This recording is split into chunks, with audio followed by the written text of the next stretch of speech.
Hello students, today in this video we are going to learn gerund. आपने अभी तक non finite के infinitive के वीडियो देखे हैं, हम जारी कर चुके हैं आपको। इन्फिनेटिव के बाद में हम नॉन फाइनाइट में सीखेंगे अब gerund क्या होता है, gerund के बारे में जानेंगे। आपको पता है वर्ब दो प्रकार की हमने बताई हैं, finite verb, non finite verb. Finite verb जिनको फाइनाइट्स बोलते हैं, नॉन फाइनाइट वर्ब जिनको नॉन फाइनाइट्स बोलते हैं।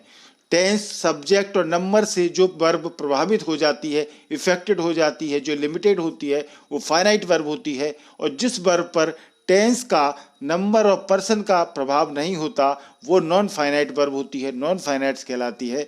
Finite verb, verbs which are controlled और limited by the subject are called finite verb. इसको आप डिफाइन कर सकते हैं इस प्रकार से, वर्ब्स विच आर कंट्रोल्ड और लिमिटेड, ऐसी क्रियाएं जो कि किसी सब्जेक्ट, कर्ता के द्वारा कंट्रोल की जाती हैं या लिमिटेड कर दी जाती हैं नंबर ऑफ पर्सन के अनुसार, वो फाइनाइट वर्ब होती हैं। जैसे ही गोज टू स्कूल, तो यहाँ गो में एस आई एस लगा हुआ है क्योंकि सिंगुलर सब्जेक्ट है ही के अकॉर्डिंग। यहाँ देखिए दे गो टू स्कूल, तो गो में एस आई एस नहीं लगा है क्योंकि इसका सब्जेक्ट दे है, तो ही और दे से गो प्रभावित हो रही है, तो ये फाइनाइट वर्ब है। नॉन फाइनाइट वर्ब क्या होती है? Verbs which are not controlled or limited by the subject are called non-finite verb। जो वर्ब सब्जेक्ट के द्वारा कंट्रोल नहीं की जाती, लिमिट नहीं की जाती, सीमित नहीं की जाती हैं, उनको नॉन फाइनाइट वर्ब बोलते हैं या नॉन फाइनाइट वर्ब कहते हैं। जैसे ही वांट्स टू गो, तो यहाँ पर टू गो इन्फिनेटिव है, वांट फाइनाइट वर्ब है, वांट में एस लगा हुआ है, ये सब्जेक्ट के अकॉर्डिंग लगा हुआ है, तो ये फाइनाइट वर्ब है क्योंकि सब्जेक्ट के अकॉर्डिंग प्रभावित हो रही है। परंतु टू गो में इसका कोई प्रभाव नहीं पड़ा, to go non finite verb है। इसी प्रकार से यहाँ पर वांट फाइनाइट वर्ब है, to go non finite verb है। ही लाइक्स रनिंग, यहाँ पर रनिंग नॉन फाइनाइट वर्ब है और लाइक्स फाइनाइट वर्ब है। तो ये आपने फाइनाइट और नॉन फाइनाइट को समझा। नॉन फाइनाइट हमने तीन प्रकार के बताए हैं आपको। इन्फिनेटिव होते हैं जो कि विद और विदाउट टू होते हैं, विदाउट टू वालों को बेयर इन्फिनेटिव कहते हैं, विथ टू वालों को सिंपल या नॉन इन्फिनेटिव कहते हैं। दूसरा नॉन फाइनाइट जो हम पढ़ने जा रहे हैं वो है gerund, जिसमें कि वर्ब की फर्स्ट फॉर्म में आईएनजी लगी होती है, उसको कहते हैं, या इसका दूसरा नाम वर्बल नाउन भी होता है। gerund को आज इस वीडियो में हम समझेंगे, उसके बाद पार्टिसिपल की वीडियो हम जारी करेंगे। तो gerund क्या होता है? वह वर्ब जिसके लास्ट में आईएनजी लगा रहता है। फर्स्ट फॉर्म में हम आईएनजी लगा दें तो वो gerund बन जाता है, तथा जो नाउन की तरह प्रयुक्त होता है। खास बात यह है कि वर्ब में आईएनजी तो लगा देते हैं, परंतु वो फिर नाउन का भी काम करने लगता है, gerund कहलाता है। gerund को वर्बल नाउन भी कहते हैं। gerund is such a form of verb that ends in ING, जिसका अंत आईएनजी से होता है, ऐसी वर्ब का form, and has the force of a noun and a verb, और जिसमें कि नाउन और वर्ब दोनों तरह का कार्य करने की क्षमता होती है। रेन एंड मार्टिन ने इस बात को बोला है।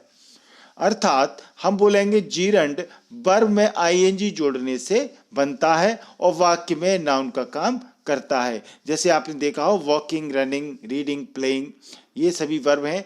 इनको प्रेजेंट पार्टिसिपल भी बोलते हैं, पर इन gerund और प्रेजेंट पार्टिसिपल में क्या अंतर है हम आपको इसी वीडियो में बताएंगे। वॉकिंग इज एन एक्सरसाइज, अब यहाँ देखिए वॉक में आईएनजी लगा है तो वॉकिंग है, परंतु यहाँ पर ये नाउन का काम कर रहा है क्योंकि सब्जेक्ट के पहले लगा हुआ है, तो ये gerund है। शी लाइक्स रीडिंग स्टोरीज, तो यहाँ पर ये ऑब्जेक्ट का काम कर रहा है। They are fond of playing cards, preposition के बाद में प्लेइंग लगा हुआ है, तो ये सभी कंडीशन में नाउन का काम कर रहा है, वर्ब में आईएनजी, तो ये gerund है। तो ये आपने देखा कि इन वाक्यों में वॉकिंग, रीडिंग, ये प्लेइंग, ये नाउन की तरह प्रयुक्त हुए हैं। किस तरह की से? नाउन की तरह से प्रयुक्त हुए हैं, अतः ये gerunds हैं। लेकिन इसमें वर्ब के लक्षण भी हैं। gerund एक प्रकार का नाउन है, लेकिन विभिन्न परिस्थितियों में नाउन और वर्ब दोनों के लक्षण इसमें रहते हैं। तो gerund नाउन का भी काम करता है और वर्ब के भी लक्षण इसमें रहते हैं। इस बात को हम इन उदाहरणों से समझेंगे। यहाँ देखें, she likes running reading stories, ये सेंटेंसेस है, शी लाइक्स रीडिंग स्टोरीज। इस वाक्य में आप देख रहे हैं कि रीडिंग एक gerund है, ये रीडिंग gerund है, नॉन फाइनाइट है, क्योंकि यहाँ पर फाइनाइट वर्ब है लाइक्स, जो कि शी से प्रभावित हो रही है। टेंस के अकॉर्डिंग उसमें एस लगा हुआ है लाइक में, तो फाइनाइट वर्ब है। परंतु रीडिंग नॉन फाइनाइट वर्ब है, जीरंड है, क्योंकि ये ट्रांजिटिव वर्ब, ये जो लाइक है ये ट्रांजिटिव वर्ब है। ट्रांजिटिव वर्ब आप जानते हैं सकर्मक क्रिया जिसको कहते हैं, जिसमें कि कर्म जरूरी होता है, ऑब्जेक्ट होता है। तो लाइक्स जो ट्रांजिटिव वर्ब है, लाइक्स इसका ऑब्जेक्ट है रीडिंग, यानी ऑब्जेक्ट कर्म के रूप में यहाँ पर रीडिंग काम कर रहा है जीरंड, इसलिए ये नाउन है। क्योंकि नाउन का एक काम ये भी होता है कि वो ऑब्जेक्ट टू द वर्ब, यानी कि वो वर्ब के कर्म के रूप में, ऑब्जेक्ट के रूप में काम करता है। परंतु यहाँ देखें ये जो स्टोरीज है वो रीडिंग का ऑब्जेक्ट है, स्टोरीज इस रीडिंग का ऑब्जेक्ट है, अतः इसे वर्ब भी कहेंगे, तो ये वर्ब भी हो जाती है। तो दोनों तरह का वर्ब और नाउन का काम करती है। यहाँ देखें शी बिगेन वॉकिंग स्लोली।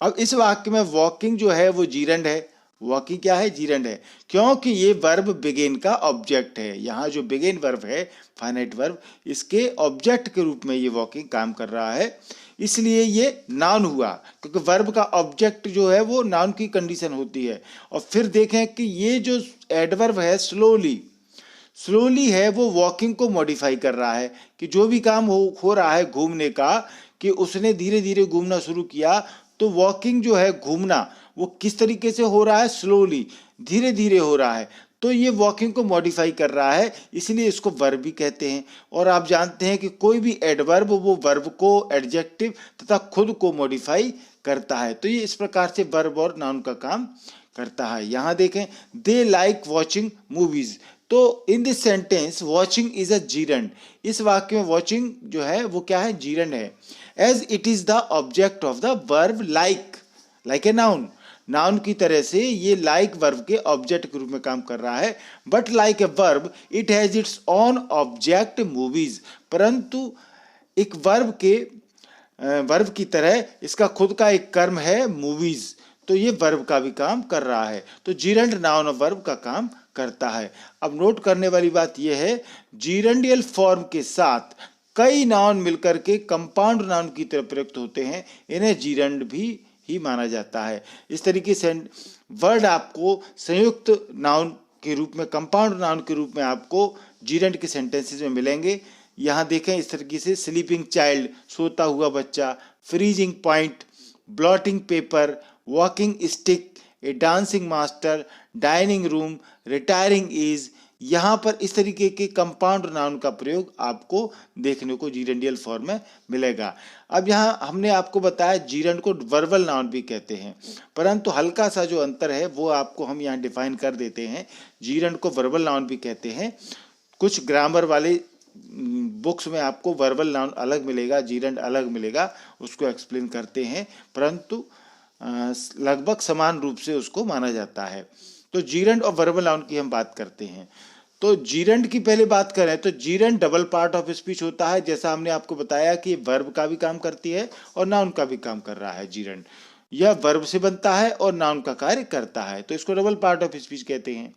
किसी वर्ब के फर्स्ट फॉर्म में आईएनजी लगा हो तो उसका अर्थ, अब जीरंड माने क्या बताया मैंने, वर्ब में आईएनजी लगा हो, परंतु जब उसका अर्थ ना, ने या लगा हुआ निकलता है, ना लगा हो या ने लगा हुआ हो, तो वो जीरंड होता है। जैसे पहला जीरंड का रूप है फर्स्ट फॉर्म में आईएनजी का अर्थ ना होने पर, यह सेंटेंस देखें giving is better than receiving, तो गिविंग का अर्थ यहाँ पर ना से निकलेगा, देना जो है, गिविंग जो है वो रिसीविंग से ज्यादा बेहतर है।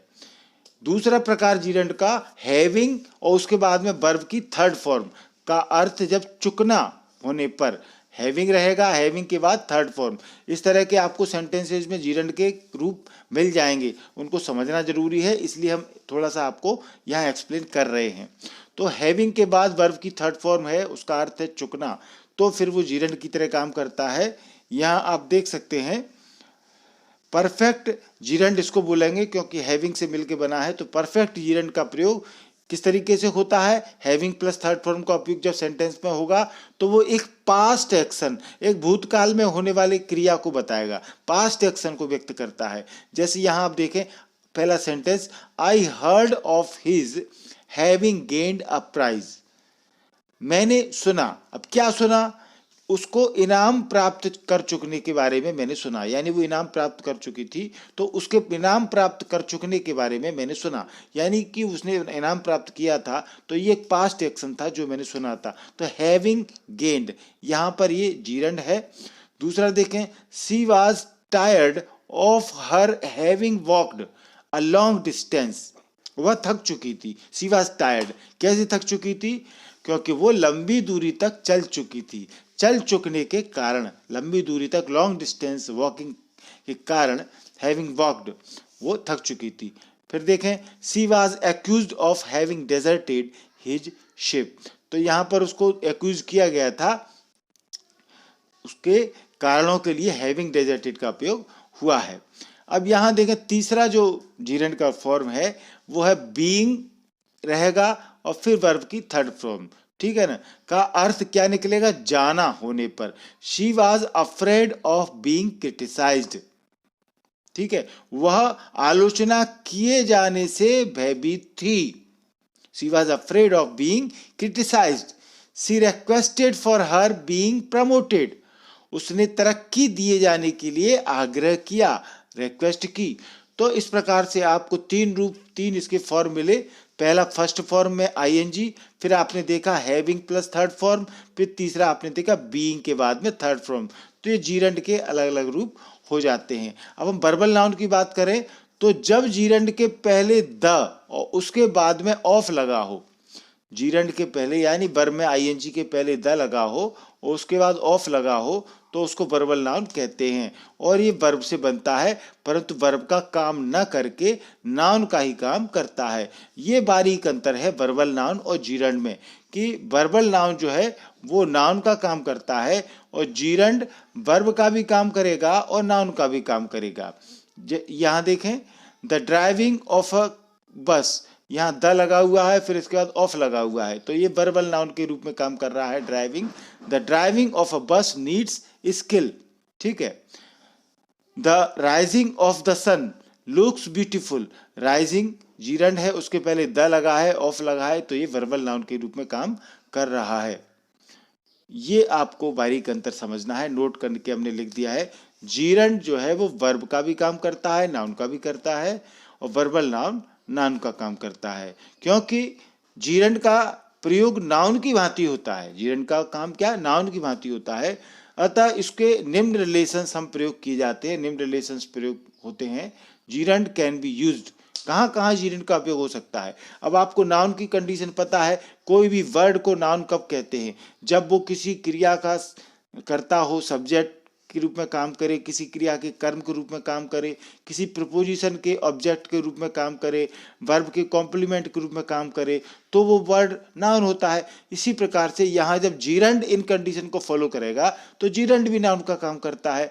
जब भी आपको सेंटेंस दिखेंगे और उन सेंटेंस में नाउन वाली कंडीशन फॉलो हो तो इसका मतलब जीरंड वहाँ नाउन का काम कर रहा है। सबसे पहली कंडीशन होती है as the subject of a verb, जब किसी क्रिया के कर्ता के रूप में काम करे जीरंड। यहाँ कई प्रकार के उदाहरण हमने बताए हैं। वॉकिंग इज एन एक्सरसाइज, अब यहाँ पर वॉकिंग घूमना एक कसरत है, ठीक है। अब वॉकिंग यहाँ पर सब्जेक्ट है, सेंटेंस के स्टार्टिंग में रखा हुआ है, सब्जेक्ट है वॉकिंग, इज वर्ब क्या, ठीक है ना। तो पहली कंडीशन है नाउन होने के लिए as the subject of a verb, जब क्रिया के सब्जेक्ट के रूप में कोई शब्द काम करे तो वो फिर नाउन होता है। तो यहाँ पर वॉकिंग जो है जीरंड है, जो नाउन के रूप में काम कर रहा है, सब्जेक्ट ऑफ अ वर्ब की कंडीशन को फॉलो कर रहा है। इस तरह के कई उदाहरण हैं। Swimming is good for health, यहाँ स्विमिंग सब्जेक्ट है, वर्ब इज है। Seeing is believing, seeing gerund है, इज वर्ब है, नाउन का काम कर रहा है seeing. Fishing is a good profession, मछली पकड़ना अच्छा धंधा, प्रोफेशन होता है, व्यवसाय होता है। डांसिंग प्लीज्ड स्वीटी, डांसिंग करना स्वीटी को खुश किया। वेटिंग बोर्ड हिम, ठीक है। तो यहाँ वेटिंग, डांसिंग, फिशिंग, सीइंग ये सभी सब्जेक्ट ऑफ ए वर्ब वाली कंडीशन फॉलो कर रहे हैं, जो कि किसी वर्ब के लिए सब्जेक्ट का काम कर रहे हैं, तो ये नाउन होता है। Reading poetry is a pleasant thing, यहाँ अभी आपको मैंने बताया था नाउन कंपाउंड नाउन के रूप में काम करते हैं इस प्रकार से, reading poetry, reading of A novel. तो यहाँ रीडिंग जीरंड है, इस इज वर्ब के लिए सब्जेक्ट का काम कर रहा है। The reading of A novel is injurious, walking early in the morning is verb के लिए सब्जेक्ट का काम कर रहा है, वॉकिंग जीरंड है। Reading is my favourite pass time, hunting tigers is a favourite sport in this country.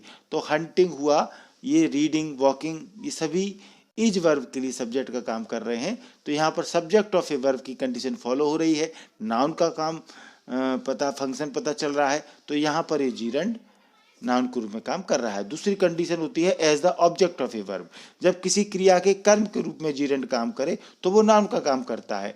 She likes reading poetry, अब यहाँ देख सकते हैं लाइक्स जो है वो वर्ब है, रीडिंग ऑब्जेक्ट है। लाइक वर्ब के लिए रीडिंग क्या काम कर रहा है, ऑब्जेक्ट का काम कर रहा है। तो रीडिंग जीरंड है जो कि लाइक के लिए ऑब्जेक्ट का काम कर रहा है, तो ऑब्जेक्ट ऑफ ए वर्ब की कंडीशन फॉलो कर रहा है। Sorry.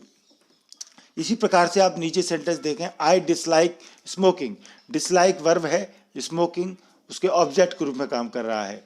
He loves the composing of poems, my teacher dislikes the beating of small children, Buddha despised the killing of animals, children love making mud castles, I enjoy flying kites, stop playing। यहाँ पर जितना भी blue colour से ये लिखा हुआ है, smoking, composing, beating, killing, making, flying, playing, ये सभी ऑब्जेक्ट के रूप में काम कर रहे हैं किसी न किसी वर्ब के लिए।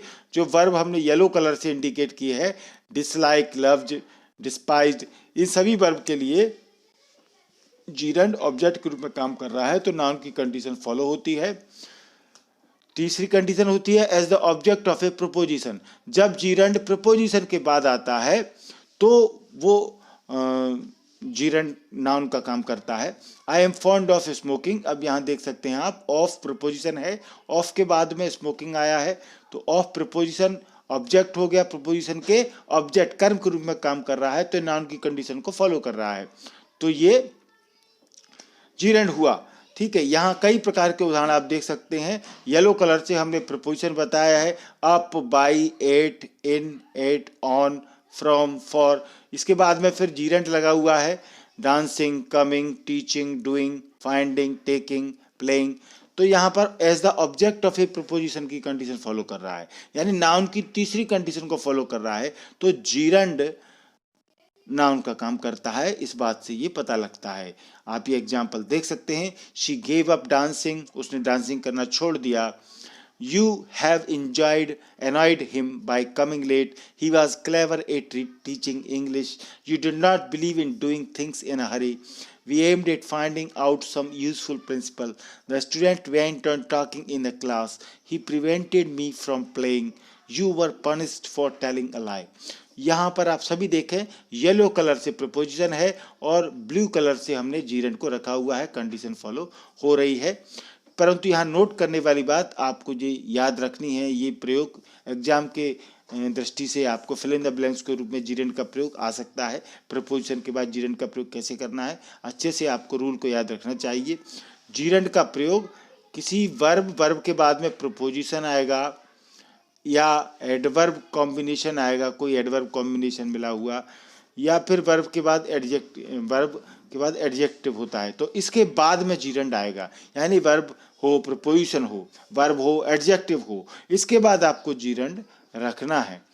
यहाँ पर आप देख सकते हैं कुछ इस तरह की वर्ब होती हैं जिनके साथ में प्रपोजिशन लगा होता है, care for, give up, keep on, look forward to, put out, see about, take to, इस तरह की वर्ब आपको सेंटेंस में मिलती हैं, तो वो उसके बाद में आपको जीरंड रखना है। Ram looks forward to meeting his beloved, अब यहाँ देखिए टू के बाद में मीटिंग लगा हुआ है, लुक्स फॉरवर्ड के बाद मीटिंग यानी जीरंड लगा हुआ है। राम अपनी प्रेमिका से मिलने की आशा करता है। दूसरा sentence, we should abstain from smoking, तो यहाँ फ्रॉम प्रपोजिशन, उसके बाद में जीरंड लगा हुआ है, हम लोगों को धूम्रपान से दूर रहना चाहिए। He prevented me from going out at midnight, उसने मुझे आधी रात में बाहर जाने से मना किया। तो यहाँ पर आप देख सकते हैं फ्रॉम के बाद गोइंग जीरंड लगा हुआ है प्रपोजिशन के बाद। We do not care for preposition के बाद में स्टैंडिंग इन क्वीज, ठीक है ना। ही हैज़ गिवन अप तो स्मोकिंग लगा हुआ है। तो आप देख सकते हैं जीरंड के बाद में यानी वर्ब प्रपोजिशन वर्ब एडजेक्टिव उसके बाद जीरंड का प्रयोग होगा। Are you addicted to gambling, तो यहाँ पर एडजेक्टिव है, वर्ब के बाद एडजेक्टिव फिर इसके बाद जीरंड है। क्या तुम जुआ खेलने के अभ्यस्त हो, are you addicted to gambling. We are hopeful, यहाँ एडजेक्टिव आ गया वर्ब के बाद और फिर विनिंग जीरंड हो गया। We are hopeful of winning the trophy, हम लोग ट्रॉफी जीतने के लिए आशान्वित हैं। She is desirous of going abroad, यहाँ भी आप देख सकते हैं वर्ब एडजेक्टिव और फिर प्रीपोजिशन, ये प्रपोजिशन और जीरंड, ठीक है ना, उसे विदेश जाने की आकांक्षा है। तो ये चीज़ें आप याद रखें। दूसरी नोट करने वाली बात, कुछ ये शब्द आप याद रखें, विथ अ व्यू टू और बी यूज्ड टू, ठीक है ना, बी फॉर्म होगा फिर यूज टू के बाद आपको जीरंड का प्रयोग करना है। जीरंड का प्रयोग होता है विथ अ व्यू टू और बी यूज्ड टू। जैसे सेंटेंस देखें, the students come to me with a view to getting some knowledge, विद्यार्थी मेरे पास कुछ ज्ञान पाने के उद्देश्य से आते हैं। तो यहाँ कम टू मी और विथ अ व्यू टू, तो विथ अ व्यू टू आप देख रहे हैं, विथ अ व्यू टू के बाद में गेटिंग जीरंड का प्रयोग किया है। Mister Parashar is use to working at midnight, mister Parashar रात में काम करने के आदी हैं। तो मिस्टर पाराशर के बाद में आप बी यूज टू यानी इज आर एम फिर यूज टू और उसके बाद में आपको जीरंड का प्रयोग करना है। तो ये एग्जाम की दृष्टि से कुछ इंपॉर्टेंट चीज़ें हैं। अगली चौथी कंडीशन जो नाउन होने के लिए फॉलो होती है वो होती है as the complement of a verb. जब कोई शब्द किसी वर्ब के कॉम्प्लीमेंट के रूप में काम करे तो वो नाउन की कंडीशन फॉलो करता है। इसी प्रकार से जब जीरंड यानी वर्ब में आईएनजी किसी वर्ब के कॉम्प्लीमेंट के रूप में काम करे तो वो फिर नाउन की कंडीशन फॉलो करता है। तो ये जीरंड की कंडीशन हो जाएगी। हर हॉबी इज डांसिंग, तो यहाँ देख सकते हैं इज आर एम जो है वाजवर ये वर्ब कॉम्प्लीमेंट्री वर्ब कहलाती हैं, क्योंकि इनके बाद ये तो कोई ऑब्जेक्ट न जुड़े तो ये अपना अर्थ पूरा नहीं कर पाती हैं। तो हर हॉबी इज डांसिंग, तो यहाँ पर इज के बाद में डांसिंग लगा हुआ है तो इज वर्ब है और ये कॉम्प्लीमेंट है डांसिंग, तो ये डांसिंग यहाँ पर जीरंड है। My favourite hobby is collecting, यहाँ येलो कलर से हमने ये वर्ब लिख रखी हैं और ब्लू कलर से आपको जीरंड दिया हुआ है। तो इसके बाद collecting, my favourite hobby is collecting stamps. Your primary duty is obeying your parents, तुम्हारी सबसे पहली ड्यूटी तुम्हारे माता पिता की आज्ञा मानना है। The real cause of unsuccess is the killing of time. His passion is gambling. What Neetu likes most is shopping. Her hobby is writing slowly. What I hate is abusing others. What I love is making friends. तो यहाँ पर आप देख सकते हैं as the complement of a verb की condition follow हो रही है। अब आप बात करते हैं हम जीरंड और प्रेजेंट पार्टिसिपल में क्या अंतर होता है। तो प्रेजेंट पार्टिसिपल आपको पता है जीरंड दोनों एक ही, उनका फॉर्म एक ही होता है, वर्ब में आईएनजी लगी होती है। प्रेजेंट पार्टिसिपल और जीरंड दोनों वर्ब में आईएनजी लगाने से बनती हैं, पता है आपको। प्रेजेंट पार्टिसिपल में भी वर्ब में आईएनजी होती है, जीरंड में भी वर्ब में आईएनजी, इसलिए इनका रूप एक जैसा होता है। लेकिन जहां जीरंड वाक्य में एक वर्ब प्लस नाउन का कार्य करता है वहीं पार्टिसिपल वर्ब प्लस एडजेक्टिव का कार्य करता है, ये इनका अंतर है। यानी कि जीरंड वर्बल नाउन को बोलेंगे जो कि नाउन का काम करेगा, वर्ब का काम करेगा, और प्रेजेंट पार्टिसिपल को वर्बल एडजेक्टिव बोलेंगे क्योंकि यहाँ ये वर्ब का काम करता है और एडजेक्टिव का काम करता है। तो ये आपने इनका दोनों का अंतर समझा। जीरंड और इन्फिनिटिव की बात करें तो इनमें क्या अंतर होता है, ये बहुत इंपॉर्टेंट नियम है, इनको ध्यान से देखें आप। जीरंड वाक्यों में verb plus noun verbal noun की तरह कार्य करता है। इसी प्रकार सिंपल इन्फिनिटिव जिसे नॉन इन्फिनिटिव भी कहते हैं वह भी वाक्य में वर्ब नाउन का काम करता है। इसको यहाँ बताना इसलिए जरूरी है कि जीरंड और इन्फिनिटिव दोनों ही नाउन का काम करते हैं, इनका फॉर्म अलग है। Infinitive two plus first form होता है, ठीक है ना, और जीरंड वर्ब में आईएनजी होता है। परंतु दोनों काम नाउन का काम करते हैं। तो कई बार ऐसा होता है सेंटेंसेज में कि हम इन्फिनेटिव की जगह जीरेंड लगा सकते हैं, जीरेंड की जगह इन्फिनेटिव लगा सकते हैं, ठीक है। परंतु कुछ वर्ब ऐसी होती हैं जिनके बाद इन्फिनेटिव ही लगता है, कुछ वर्ब ऐसी होती हैं जिनके बाद जीरेंड ही लगता है। तो यहाँ वो कुछ हम नियम बताएंगे, आपको कुछ ऐसी वर्ब बताएंगे जहाँ पर इन्फिनेटिव का प्रयोग होता है, और जिनको ऐसी बताएंगे जिन वर्ब के बाद में जीरेंड का प्रयोग होता है। कुछ ऐसी वर्ब बताएंगे जिनके बाद इन्फिनेटिव जीरेंड दोनों का उपयोग हो सकता है। इन वर्ब को आप याद रख लेंगे तो आपको कभी परेशानी नहीं आएगी, आप आराम से ग्रामर का क्वेश्चन सॉल्व कर सकते हैं। तो रूल फर्स्ट देखें, verbs which are followed by an infinitive as object are. ऐसी वर्ब जिनमें कर्म के रूप में इन्फिनेटिव आ जाता है, वर्ब के बाद इन्फिनेटिव का प्रयोग होता है, ऐसी वर्ब कौन सी हैं? Agree, ask, decide, deserve, seem, pretend, expect, hope, learn, long, manage, mean, offer, teach, persuade, remind, compel, enable, allow, ETC. ये सभी वो वर्ब हैं जिनमें कि वर्ब के बाद ऑब्जेक्ट के रूप में इन्फिनेटिव काम करता है।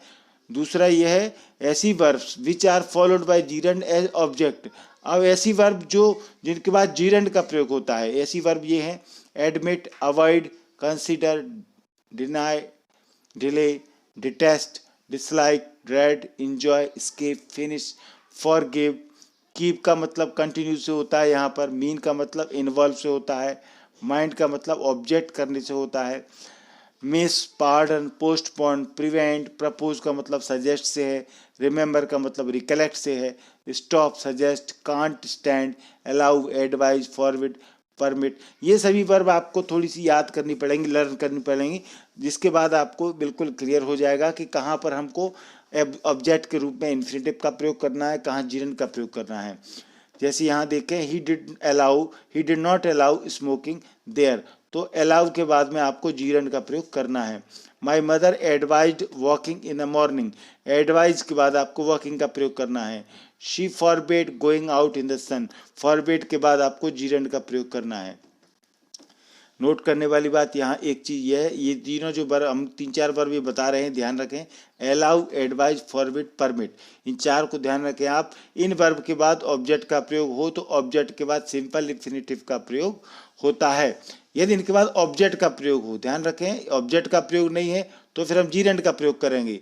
परंतु यदि इन वर्ब के बाद में, अलाउ के बाद में ऑब्जेक्ट आ गया तो फिर ऑब्जेक्ट के बाद आप सिंपल इन्फिनेटिव का प्रयोग करेंगे, जीरेंड का प्रयोग नहीं करेंगे।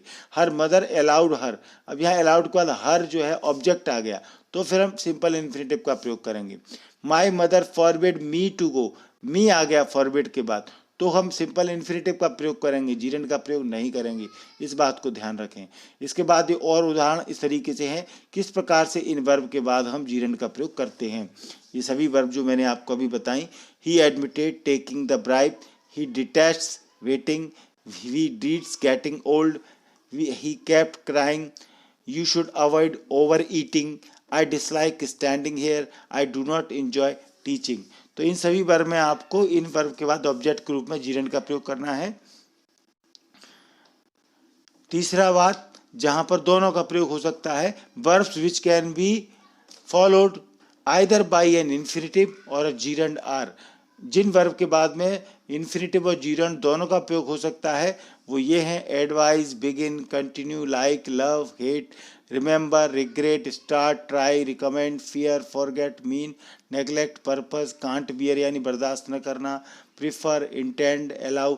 ये कुछ वर्ब है, ये आपको प्रयोगों से समझ में आ जाएंगे। जैसे यहाँ देखें, दे बिगेन प्लेइंग, अब यहाँ पर बिगेन के बाद में हमने प्लेइंग लगा दिया तो बिगेन वर्ब जीरेंड के भी रूप में काम करती है और उसके बाद हम इन्फिनेटिव का प्रयोग कर सकते हैं। जैसे यहाँ पर दे बिगेन टू प्ले, तो बिगेन के बाद जीरेंड भी लग सकता है और इन्फिनेटिव भी लग सकता है।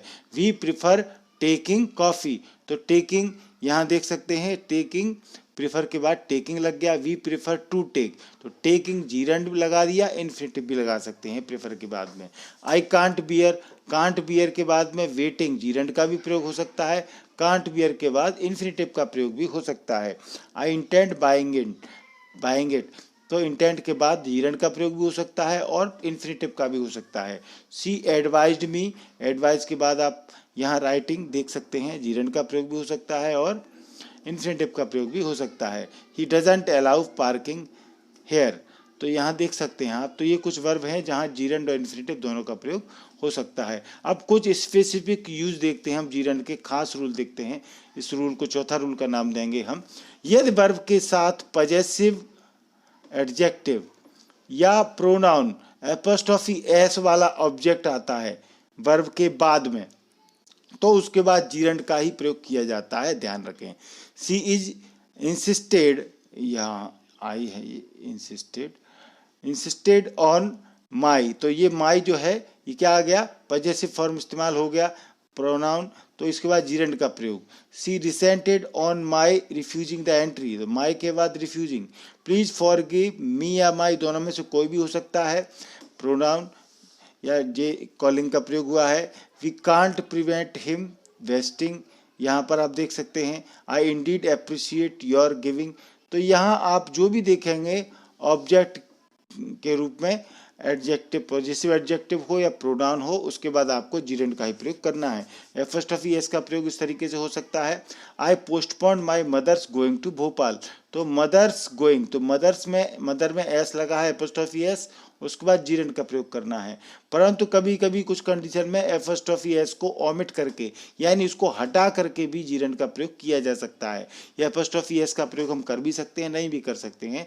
यहाँ देखें, we do not remember our mother's protesting against this proposal, तो अवर मदर्स यहाँ एपोस्ट्रोफी एस लगा हुआ है ये सेंटेंस पर। इसी सेंटेंस को नीचे देखें, we do not remember our mother protesting against this proposal, तो यहाँ एपोस्ट्रोफी एस हटा दिया है। तो एपोस्ट्रोफी एस का प्रयोग हो भी सकता है, नहीं भी हो सकता है, पर उसके बाद जीरंड का प्रयोग निश्चित तौर से करना है, ये जरूर ध्यान रखें। We appreciate Tanya's singing, apostrophe S Tanya's के बाद जीरंड का प्रयोग हुआ है singing. They should not mind your coming late, ये आप देख सकते हैं पजेसिव प्रोनाउन का, पजेसिव एडजेक्टिव का प्रयोग। I don't mind your smoking, he insisted on my coming earlier, तो ये सभी सेंटेंस में आप ध्यान रखें इस रूल को कि जब भी आपको पजेसिव एडजेक्टिव प्रोनाउन मिलता है या एपोस्ट्रोफी एस मिलता है तो उसके बाद आपको जीरंड का प्रयोग करना है। पांचवा रूल और आखिरी रूल हम आपको बता रहे हैं माइंड वर्ब के बारे में। एग्जाम की दृष्टि से कंपटीशन के लिए बहुत इंपॉर्टेंट रूल है कि जब वर्ब में माइंड का उपयोग वर्ब के रूप में किया जाए तो ये एक स्पेशल केस होता है। इन्फिनिटिव के साथ कभी भी वर्ब माइंड का प्रयोग नहीं होता है, यानी माइंड में आपको इन्फिनिटिव का प्रयोग नहीं करना है। इसका प्रयोग मुख्यतः इंट्रोगेटिव और नेगेटिव वाक्य में किया जाता है। माइंड के वर्ब का प्रयोग, I don't mind waiting here, यानी माइंड के बाद आपको जीरंड का ही प्रयोग करना है।